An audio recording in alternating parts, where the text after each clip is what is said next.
राधे राधे, हरे कृष्णा। नैवेद्य पुस्तिका का गीता और भगवान श्री कृष्ण प्रसंग के अंतर्गत ही आता है। गीता परम धाम की कुंजी है प्रसंग। और भी अनेक प्रकार से गीता का दुरुपयोग हो रहा है। यहाँ थोड़ा सा दिग्दर्शन मात्र करा दिया गया है, सो भी साधकों को सावधान करने के लिए ही। भगवत प्राप्ति के साधकों के लिए उपयुक्त अर्थ कदापि मान्य नहीं है। उन्हें तो भगवान शंकराचार्य, श्री रामानुजाचार्य, श्री मध्वाचार्य, श्री वल्लभाचार्य आदि आचार्य और लोकमान्य तिलक आदि के बताए हुए अर्थ के अनुसार अपने अधिकार और रुचि के अनुकूल मार्ग चुनकर भगवत प्राप्ति के लिए सतत प्रयत्न करना चाहिए। गीता वास्तव में भगवान के परम मंदिर की सिद्ध कुंजी है। इसका जो कोई उचित उपयोग करता है वही अबाधित रूप से उस दरबार में प्रवेश करने का अधिकारी हो जाता है। किसी देश, वर्ण या जाति पाति के लिए वहाँ कोई रुकावट नहीं है। माम ही पार्थ व्यापार्षित्य यपि स्युः पाप योनः स्त्रियो वैश्यस्था शूद्रास्तपि यान्ति पराम गतिम्। साधकों को एक बात से और भी सावधान रहना चाहिए। आजकल के बुद्धिवादी लोगों में कुछ सज्जन श्री कृष्ण को ही नहीं मानते। उनके विचार में महाभारत रूपक ग्रंथ है और भागवत कपोल कल्पना मात्र। महाभारत काव्य के अंतर्गत व्यास रचित गीता एक उत्तम लोकोपकारी रचना है। यह वास्तव में गीता जी का अपमान है। भगवान श्री कृष्ण को न मानकर गीता को मानना, उससे आध्यात्मिक लाभ उठाने की आशा रखना, प्राणहीन शरीर से लाभ उठाने की इच्छा के सदृश दुराशा मात्र है। इस प्रकार के विचारों से साधकों को सावधान रहना चाहिए। यह मानना चाहिए कि भगवान श्री कृष्ण गीता के हृदय है और भगवान श्री कृष्ण को प्राप्त करने के उपाय बतलाना ही गीता जी का उद्देश्य है।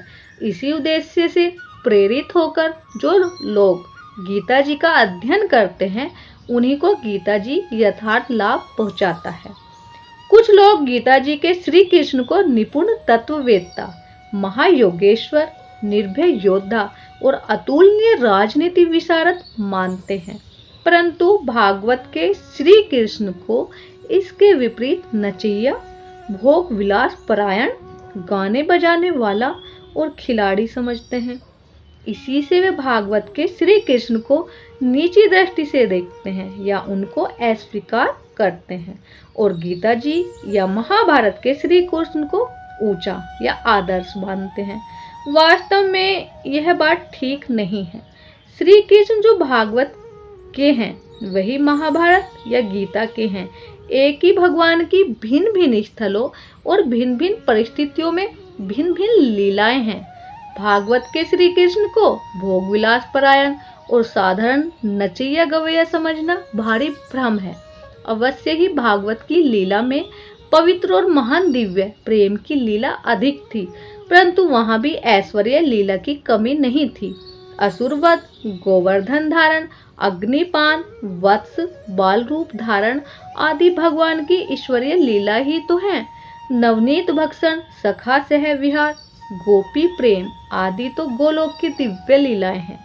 इसी से कुछ भक्त भी वृंदावन विहारी मुरलीधर रसराज प्रेम में भगवान श्री कृष्ण को ही उपासना करते हैं। उनकी मधुर भावना में कृष्णो अनन्यो यदु संभूतो या पूर्णासो सत्यतः परा वृंदावनम परित्यज्य सैक्वंचिन्नेव गच्छति। यदु नंदन श्री कृष्ण दूसरे हैं और वृंदावन विहारी पूर्ण श्री कृष्ण दूसरे हैं। पूर्ण श्री कृष्ण वृंदावन छोड़कर कभी अन्यत्र गमन नहीं करते, बात ठीक है। जिनके रही भावना जैसी प्रभु मूरत तिन देखी तैसी। इस प्रकार कुछ भक्त गीता के तोक्तवेत्र कपाणी अर्थात योगेश्वर श्री कृष्ण के ही उपासक हैं। रुचि के अनुसार उपास्य देव के स्वरूप भेद में कोई आपत्ति नहीं है, परंतु जो लोग भागवत या महाभारत के श्री कृष्ण को वास्तव में भिन्न भिन्न मानते हैं या किसी एक को अस्वीकार करते हैं, उनकी बात कभी नहीं माननी चाहिए। महाभारत में भागवत के और भागवत में महाभारत के श्री कृष्ण एक होने के अनेक प्रमाण मिलते हैं। एक ही ग्रंथ की एक बात मानना और दूसरे को मन के प्रतिकूल होने के कारण न मानना वास्तव में यथेच्छाचार के सिवा और कुछ भी नहीं है। अतः साधकों को इन सारे बखेड़ों से अलग रहकर भगवान को पहचानने और अपने को सर्वभावेन उनके चरणों में समर्पण कर शरणागत होकर उन्हें प्राप्त करने की चेष्टा करनी चाहिए। यह प्रसंग यही विराम होता है। गीता और भगवान श्री कृष्ण प्रसंग के अंतर्गत अगला प्रसंग आता है गीता और प्रेम तत्व। श्रीमद् भागवत गीता का प्रारंभ और पर्यवसान भगवान की शरणागति में ही है। यही गीता का प्रेम तत्व है। गीता की भगवत शरणागति का ही दूसरा नाम प्रेम है। प्रेम में भगवान अपने प्रियतम सखा अर्जुन को प्रेम के वश होकर वह मार्ग बतलाते हैं जिसमें उसके लिए एक प्रेम के सिवा और कुछ करना बाकी रह नहीं जाता। कुछ लोगों का कथन है कि श्रीमद् भगवत गीता में प्रेम का विषय नहीं है, परंतु विचार कर देखने पर मालूम होता है कि प्रेम शब्द की बाहरी पोशाक न रहने पर गीता जी के अंदर प्रेम ओतप्रोत है। गीता भगवत प्रेम रस का समुद्र है। प्रेम वास्तव में बाहर की चीज होती भी नहीं, वह तो हृदय का गुप्त धन है जो हृदय के लिए हृदय से हृदय को ही मिलता है और हृदय से ही किया जाता है। जो बाहर आता है वह तो प्रेम का बाहरी ढांचा होता है। श्री हनुमान जी महाराज भगवान श्री राम का संदेश श्री सीता जी को इस प्रकार सुनाते हैं। तत्व प्रेम कर मम अरु तोरा, जानत प्रिया अकु मनु मोरा, सो मनु सदा रहत तो ही पाही, जानो प्रीति रसु ऐतने ही माही। प्रेम हृदय की वस्तु है, इसलिए वह गोपनीय है। गीता में भी प्रेम गुप्त है। वीरवर अर्जुन और भगवान श्री कृष्ण का सख्य प्रेम विश्वविख्यात है। आहार विहार सैया क्रीड़ा, अंतपुर दरबार, वन प्रांत, रणभूमि, सभी में दोनों को हम एक साथ पाते हैं। जिस समय अग्निदेव अर्जुन के समीप खांडव दाह के लिए अनुरोध करने आते हैं, उस समय भगवान श्री कृष्ण और अर्जुन जल विहार करने के बाद प्रमोदित मन से एक ही आसन पर बैठे हुए थे। जब संजय भगवान श्री कृष्ण के पास जाते हैं तब उन्हें अर्जुन के साथ एक ही आसन पर अंतःपुर में द्रौपदी सत्यभामा सहित विराजित पाते हैं।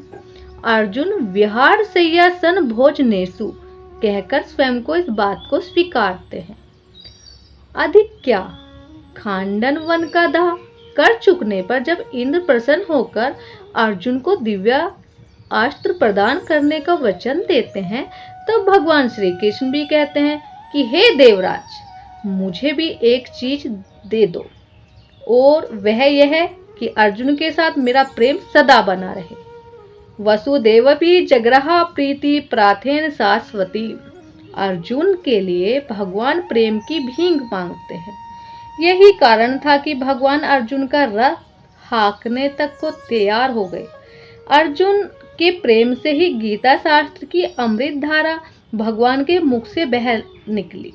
अर्जुन रूपी चंद्र को पाकर ही चंद्रकांत मणि रूप श्री कृष्ण द्रवित होकर बह निकले, जो गीता जी के रूप में आज त्रिभुवन को पावन कर रहे हैं। इतना होने पर भी गीता में प्रेम न मानना दुराग्रह मात्र है। प्रेम का स्वरूप है प्रेमी के साथ अभिन्नता हो जाना, जो भगवान में पूर्ण रूप से थी। इसी से अर्जुन का प्रत्येक काम करने के लिए भगवान सदा तैयार थे। प्रेम का दूसरा स्वरूप है प्रेमी के सामने बिना संकोच अपना हृदय खोलकर रख देना। वीरवर अर्जुन प्रेम के कारण ही निसंकोच होकर भगवान के सामने रो पड़े और स्पष्ट शब्दों में उन्होंने अपने हृदय की बात कह दी। भगवान की जगह दूसरा होता तो ऐसे शब्दों में जिनमें वीरता पर धब्बा लग सकता था, अपने मन का भाव कभी नहीं प्रकट कर सकते। प्रेम में लल्लो चप्पो नहीं होता। इसी से भगवान ने अर्जुन के पांडित्यपूर्ण परंतु मोहजनित विवेचन के लिए उन्हें फटकार दिया और युद्ध स्थल में दोनों ओर की सेनाओं के युद्ध आरंभ की तैयारी के समय वह अमर ज्ञान गा डाला जो लाखों करोड़ों वर्ष तपस्या करने पर भी सुनने को नहीं मिलता। प्रेम के कारण ही भगवान श्री कृष्ण ने अपने महत्व की बातें निसंकोच रूप से अर्जुन के सामने कह डाली। प्रेम के कारण ही उन्हें विभूति योग बतलाकर अपना विश्व रूप दिखला दिया। 9वें अध्याय के राज विद्याराज गुहा की प्रस्तावना के अनुसार अंत के श्लोक में अपना महत्व बतला देने, 10वीं और 11वीं में विभूति और विश्व रूप का प्रत्यक्ष ज्ञान करा देने और 15वें अध्याय में मैं पुरुषोत्तम हूँ ऐसा स्पष्ट कह देने पर भी जब अर्जुन भगवान की मायावश भली भांति उन्हें नहीं समझे, तब प्रेम के कारण ही अपना परम गुहा रहस्य जो 9वें अध्याय के अंतर में इशारे से कहा था भगवान स्पष्ट शब्दों में सुना देते हैं। भगवान कहते हैं, मेरे प्यारे तू मेरा बड़ा प्यारा है, इसी से भाई मैं अपना हृदय खोलकर तेरे सामने रखता हूँ। बड़े संकोच की बात है, हर एक के सामने नहीं कही जा सकती। सब प्रकार के गोपनीयों में भी परम गोपनीय सर्वगुहातम विषय है। ये मेरे अत्यंत गुप्त रहस्य शब्द में परम वचा हैं। कई बार पहले कुछ संकेत कर चुका हूँ, अब फिर सुनो, भय सुनो, बस तेरे हित के लिए ही कहता हूँ। ते हितम वक्ष्यामि, क्योंकि इसी में मेरा भी हित है। क्या कहूँ, अपने मुंह ऐसी बात नहीं कहनी चाहिए, इससे आदर्श बिगड़ता है, लोक संग्रह बिगड़ता है। परंतु भाई तू मेरा अत्यंत प्रिय है, मैं प्रिय असी। तुझे क्या आवश्यकता है इतने झगड़े बखेड़े की? तू तो केवल प्रेम कर। प्रेम के अंतर्गत मन लगाना, भक्ति करना, पूजा और नमस्कार करना आपसे आप आ जाता है। मैं भी यही कह रहा हूँ। अतएव भाई तू भी मुझे अपना प्रेम में जीवन सखा मानकर मेरे ही मन वाला बन जा। मेरी ही भक्ति कर, मेरी ही पूजा कर, मुझे ही नमस्कार कर। मैं सत्य कहता हूँ, अरे भाई शपथ खाता हूँ, ऐसा करने से तू और मैं एक ही हो जाएंगे। यह प्रसंग यहीं विराम होता है। शेष इसी का प्रसंग आगे। राधे राधे।